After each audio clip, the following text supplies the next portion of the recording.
I'm a big fan of yes zones, and playing with the white noise machine has always been a yes zone for my son. Up until a few days ago, he drowned it in the bathtub and it stopped working. So I found out what it's like not having a white noise machine, but I ended up buying an exact same one. So I decided to also film you a quick review of why I like this one in particular and why I can't imagine my life without having a white noise machine anymore. What I like about this white noise machine is that it has different modes. It has lots of different sounds. For example, it has different ventilator sounds, white noise option, and it has different like bird sounds, rain, train, and a nice song. As for light options, it has light on, pulsating light,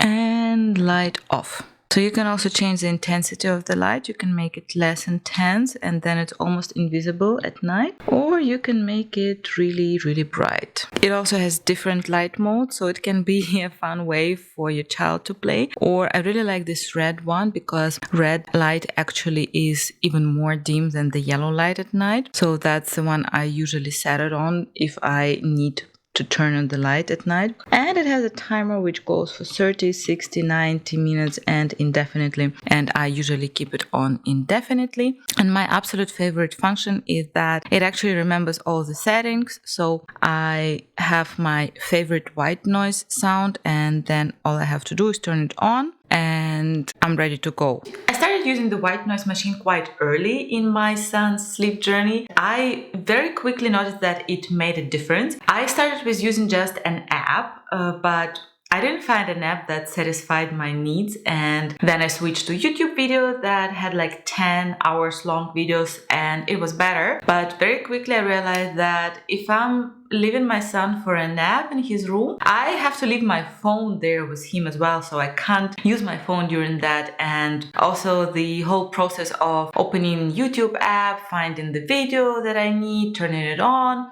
was a little bit unnecessarily complicated for me. I just wanted an option where I could press a button, have it on and leave the room. That was when I started looking for a sound machine. What I cared about was a decent variety of sounds and the fact that it should be dark, because most of the other white noise machines kind of create a lot of light. This particular one has a disadvantage that the timer buttons actually do have a light indicator, but it's a rather tiny and orange button, and I actually started seeing it as a feature rather than a bug because it kind of gives me an indicator where my bed is and in which direction I have to move when I come to bed late at night. And it makes it easier to find the white noise machine if I have to turn on the night light. Also, if you start charging this white noise machine, it also has a very bright light bulb which is red if the battery is empty, and that doesn't create much light. But as soon as it fully charges, and it doesn't take that much time, the light indicator turns bright green color, which creates a lot of light. So I wouldn't recommend to leave it on charge during the night, but it's not a problem. I usually charge it during the day, and then I've never ever had any problem of the battery not lasting for the entire 12 hours duration of my baby's sleep. So just keep that in mind. I have been using a white noise machine for over a year now without giving much thought whether I still actually need it or not. But recently Frederick drowned our white noise machine in the bathtub, and that night it was very obvious to me that he woke up and he would cry much more than usually, and he didn't manage to soothe himself back to sleep.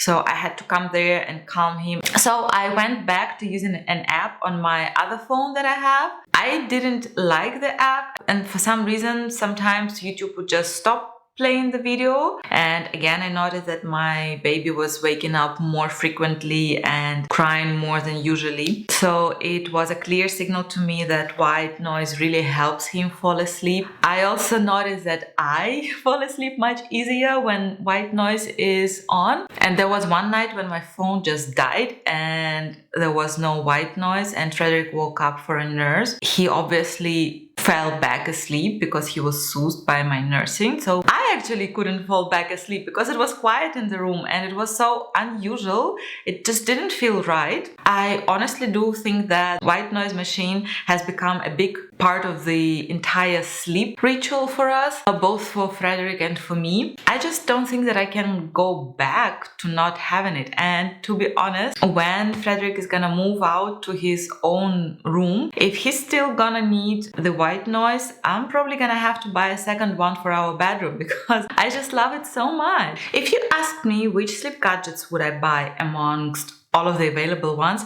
I would definitely tell you a white noise machine and blackout curtains. Those are the two ultimate things that I think really make the sleep ritual much easier and improve the sleep quality. Tell me whether you also use white noise and what is your experience with it and whether it had helped you with your baby's sleep. And if you haven't watched my video about my experience with sleep in the first year of my baby, then have a look at this video. Thank you very much for watching. I wish you a lovely day and I'll see you next time. Bye!